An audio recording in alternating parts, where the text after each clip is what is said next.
It was like two separate things were going on in tandem.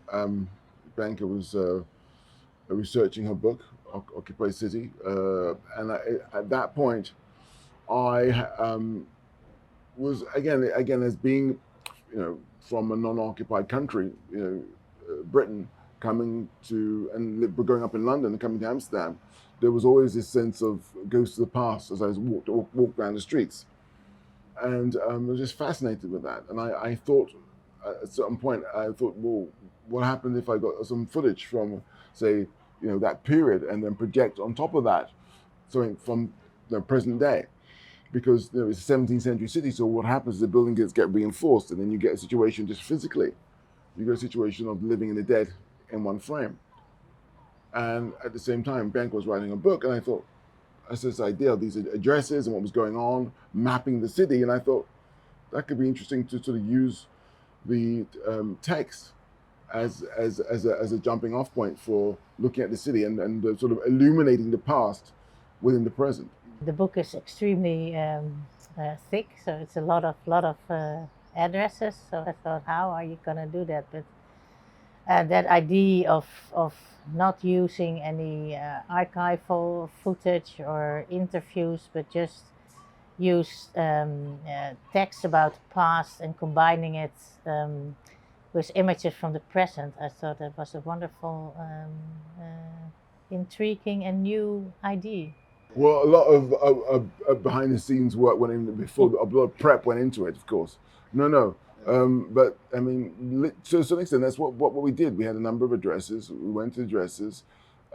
Some locations we were, if we wanted to sort of go inside, and some obviously we could shoot from outside. So it was a case of gathering all the information and making a schedule, and actually knocking on doors. And again, a lot of doors opened just because people were so.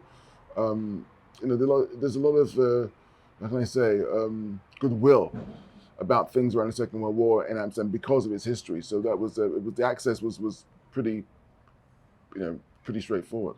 And I think most people would not know what had happened in their Yes. house or on their doorstep No. until they were approached by the film team. Or at their office or at their school. I mean, it's kind of interesting that, it's when people found out, and some people didn't want to know and whatnot, but they gave us permission. So it's interesting. With the book, everyone immediately looks for if his own house address is in it or its own street, and then the things that are around you, because that makes it, of course, very gets it very close to you. I mean, we did film on our street. I mean, we filmed 36 hours of material, so we filmed everything that was in the book. 36 hours. So there's 36 hours of footage, which I cut down to just under 4.5 hours for the feature film. So at another point, I'll be hopefully sort of presenting that, but in another context. Well, I think the length is about what's right. It's what's necessary. It's a journey. I think anything else would have been sort of. It had to be. You had to sort of have this sort of, how can I say, elongation, because it was about the magnitude of what was going on, the weight, and in order to sort of have that, in some ways, you had to have a duration of that period of time. It's just because it needed that sort of, how can I say, it needed that sort of understanding and sort of, how can I say, acknowledgement. And I think it also makes you understand by giving it this length, just by giving it this length, that this is not all the stories that are there, but that it makes you wonder. Impossible. Okay, but they're telling me now what happened here, but what happened over there? So there's a kind of abundance of stories and of material that you can never grasp all.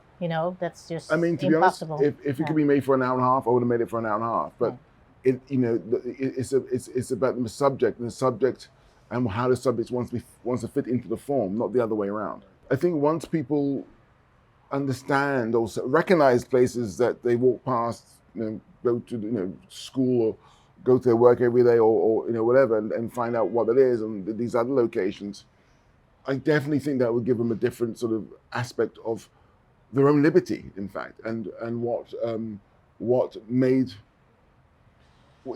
how we came to this point where we're not even thinking about it anymore. So which happened 85 years ago, and how much people had to sacrifice to get to this point.